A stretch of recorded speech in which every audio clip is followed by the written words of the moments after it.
Bismillahirrahmanirrahim. Alhamdulillah.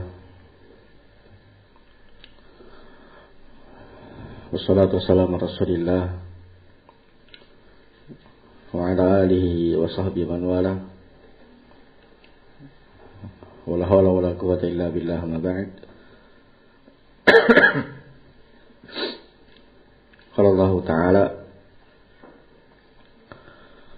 wa rawadathu allati huwa fi baitiha an nafsihi wa ghallaqat al-abwab wa qalat hayta lak qala ma'ad Allah innahu rabbi ahsana mathwaya innahu la yuflihu adh-dhalimun.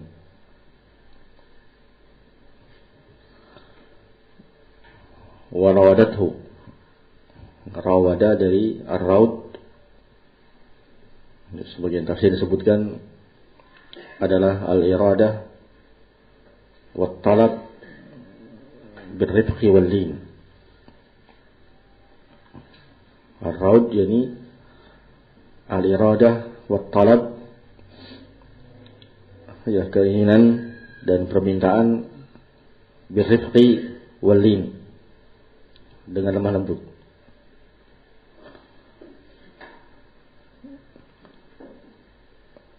Imratul Aziz yang ada di rumah Al-Aziz, itu suaminya, menginginkan Yusuf alaihissalam.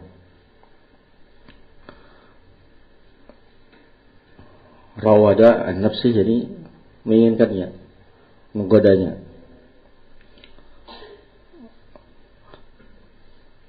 Wa ghallaqatil abwab, dan dia mengunci, menutup pintu-pintu yang ada di rumah tersebut. Wa qalat hayta lak, dan dia berkata hayta lak, yani halumma ilayya, ta'al ilayya, kemari. Qala, maka Nabi Yusuf alaihissalam berkata ma'adallah, ini a'udzubillah, aku berlindung kepada Allah Subhanahu wa ta'ala dari perbuatan keji, perbuatan nista. Innahu rabbi ahsana mathwaya, sesungguhnya dia, yakni suamimu Al-Aziz. Rabbi maksudnya adalah sayyidi. Rabbi sini maksudnya adalah sayyid, suami dari wanita tersebut adalah tuanku. Nah, dia yang membeli Nabi Yusuf ketika itu. Rabbi ini sayyidi. Ahsana maswaya, dia telah berbuat baik kepadaku. Yang membelinya, memperlakukan dengan baik Nabi Yusuf alaihissalam, menempatkan di rumah tersebut. Innahu la yuflihu adh-dhalimun, sesungguhnya tidak akan sukses orang-orang yang berbuat zalim. Di antara mereka yang berbuat zalim adalah yang mengkhianati orang yang berbuat baik kepadanya. Kalau sampai aku mengikuti permintaanmu, maka ini adalah perbuatan khianat, yang menzalimi majikanku, sajidku. Maka beliau menyatakan ma'adallah innahu rabbi ahsana mathwaya innahu la yuflihu adh-dhalimun. Al-ayat dan beberapa ayat yang lainnya nanti kita baca di pertemuan berikutnya. Al-Syekh Abdurrahman As-Sa'di rahimahullahu ta'ala hadhihi al-mihnatul azimah a'zam ala Yusuf min mihnati ikhwatihi wa sabrihi 'alaiha. Ini adalah ujian yang besar, yang lebih besar menimpa Nabi Yusuf alaihissalam dibandingkan ujian yang beliau terima dari perlakuan kezaliman saudara-saudaranya, iya, dari kesabaran beliau dalam menghadapi perlakuan saudaranya. A'zamu ajran, dan tentunya lebih besar pahalanya. li'annahu sabru ikhtiyarin ma wujudi dawa'il katsirah liwuqu'il fi'l. Karena dalam kejadian ini sabarnya beliau adalah sabar yang dengan ikhtiar beliau, dengan pilihan beliau harus bersabar meninggalkan perbuatan maksiat, meninggalkan ajakan fahisyah dari perempuan tersebut, ma'wujudid dawa'il katsirah, bersama dengan adanya dawa'il katsirah, adanya faktor-faktor pendorong yang banyak. Ya, ketika mereka sedang berdua di rumah tersebut, dalam keadaan tidak ada yang lain, terkunci, diajak berbuat fahisyah, banyak dakwah untuk liwuqu'il fi'l, untuk terjadinya perbuatan tersebut. Tetapi beliau bersabar dalam meninggalkan perbuatan maksiat. Faqaddama mahabbatallahi 'alaiha. Maka beliau Nabi Yusuf alaihissalam lebih mengutamakan kecintaan Allah Subhanahu wa taala. Sehingga Nabiullah rahimakumullah, kata para ulama kita, as-sabru an ma'siyatillah, sabar dari perbuatan maksiat adalah termasuk ada derajat lebih tinggi daripada sabar dalam menghadapi takdir. As-sabru kita tahu ada 3. Kata Ibnu Qayyim rahimahullah, sabar dalam melakukan ketaatan kepada Allah Subhanahu wa taala, sabar dalam menjauhi perbuatan maksiat, dan kemudian sabar dalam menerima takdir. Yang paling agungnya a'lal maqamat sabar adalah sabar dalam ketaatan kepada Allah. Yang kedua setelahnya adalah sabar dalam meninggalkan maksiat. Baru yang ketiga sabar al-aqdarillah. Nah, sabar dalam meninggalkan maksiat, sabar ikhtiar yang penuh dengan pilihan kita berusaha untuk meninggalkannya.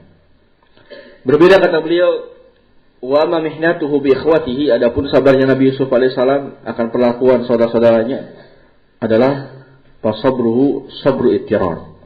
Kesabaran beliau sabar ittirar, mau tidak mau dia harus bersabar, karena itu yang menimpa beliau.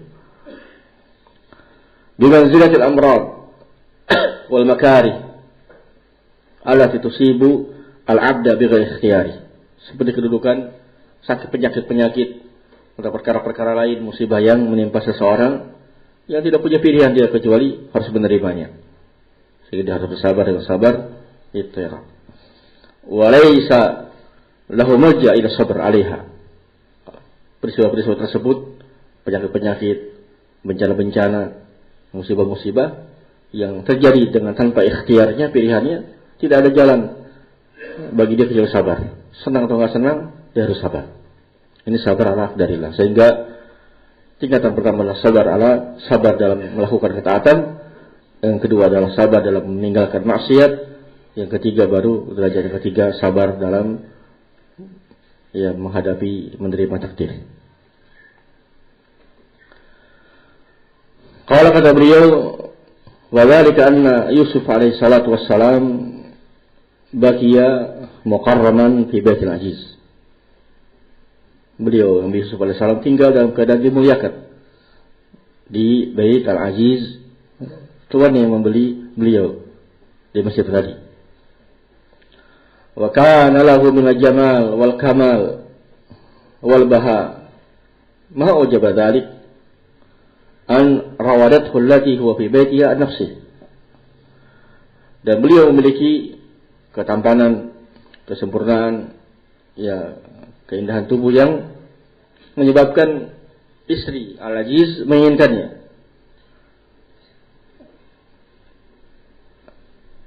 Huwa gulamuha, Nabi Yusuf adalah budaknya. Artinya gulam karena beliau yang dibeli ketika itu.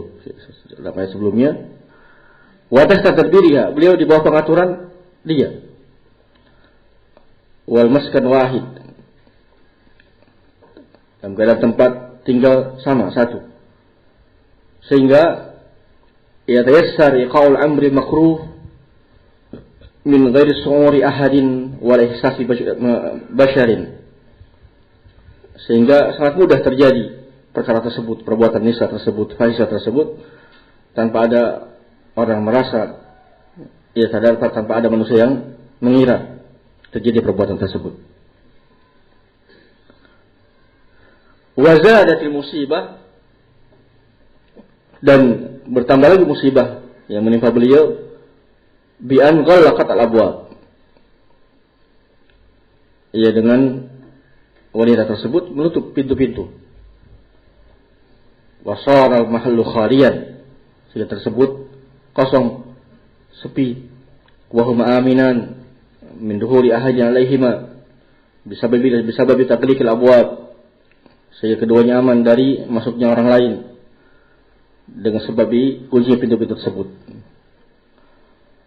Wa qad da'athu ila nafsiha fa qalat hayta lak ay if'al al-amru makruh wa akhbir ilayya, ya lakukan perkara tersebut, ya perkara yang dibenci oleh Allah Subhanahu wa ta'ala, perbuatan zina, perbuatan fahisyah, datanglah kepadaku. Wa bahadza fa huwa gharibun la yahtasim mithluhu ma yahtasimuhu idza kana fi watanihi wa baina ma'arifihi wa wasirun tahta yadiha wa huwa sayyidatuhu wa fiha min al-jamal. Mungkin sampai sini dulu, ikhwan fillah rahimakumullah. Ya, intinya demikian keadaan yang terjadi. Tetapi Nabi Yusuf alaihissalam sebagaimana dalam ayat menyatakan, ma'adzallah innahu rabbi ahsana maswaya innahu la yuflihul zalimun. Ikhwan fillah rahimakumullah, di antara yang disebutkan oleh Syekh Abdul Rahman As-Sa'di rahimahullahu taala terkait dengan ayat ini, kata beliau, dari ayat ini menunjukkan al-hadar minal khalwati bin nisa. Hadar, berhati-hati, menjauhkan diri dari khalwat dengan wanita. Allati yukhsha minhunnal fitnah, terkhusus terlebih wanita yang dikhawatirkan ketika seorang berkhalwat dengannya akan terjadi fitnah. Terlebih satu kejadian yang banyak diramaikan oleh kaum muslimin adalah ipar. Iya. Alhammu la yahluwanna ahadukum bimra'atin wa laysa mahadu mahramin. Janganlah seorang kalian berkhalwat dengan seorang wanita dan kalian tidak ada mahram bersamanya. Para sahabat Rasul sallallahu alaihi wasallam menyatakan, "Afaraita alham." Iya, bagaimana Rasulullah sallallahu dengan ipar? Kata Rasul sallallahu alaihi wasallam, "Alhammu al-maut." Iya, alhammu al-maut. Ipar, saudara laki-laki dari suami yang ada di tempat suaminya ketika tidak ada. Iya, sehingga adanya khalwat antara si istri dengan iparnya yang laki-laki, ini adalah al-maut. Jadi kata para ulama, kekhawatiran kejadian fitnah ini seperti dikhawatirkannya kematian oleh banyak orang. Sebagaimana orang banyak takut mati, demikian juga dikhawatirkannya kejadian fahisyah ketika seorang bergampang-gampang berkhalwat dengan ipar. Ini seperti ini kejadian alhammu al-maut. Ini khairullahi rahimakumullah. Kemudian disebutkan dalam ayat ini bagaimana Nabi Yusuf alaihissalam, kesabaran beliau dalam menghadapi fitnah ini, dengan menyatakan ma'adzallah, sabar beliau dalam menghindari perbuatan maksiat. Dalam keadaan demikian keadaannya, ini menyatakan kita akan 7 golongan yang dikatakan Rasul sallallahu alaihi wasallam, sab'atun yudhilluhumullahu fi dhillin yawma la dhilla illa dhilluh. 7 golongan yang akan Allah berikan naungan di hari kiamat nanti, tidak ada lagi naungan kecuali naungan dari Allah Subhanahu wa taala. Di antara ini, wa rajulun da'athu imra'atun, laki-laki yang diajak berzina oleh seorang wanita yang zatu zamalin wa mansabin, yang cantik, yang memiliki kedudukan, tapi dia berkata, a'udzubillah, dia berlindung kepada Allah Subhanahu wa taala, ia lebih mengutamakan ketaatan kepada Allah dari perbuatan maksiat. Ini adalah kedudukan yang sangat besar, sehingga dijanjikan oleh Allah dengan ini, mendapatkan naungan di hari kiamat nanti dalam keadaan orang-orang tidak mendapatkan naungan. Wallahu a'lam bishawab. Barakallahu fiikum.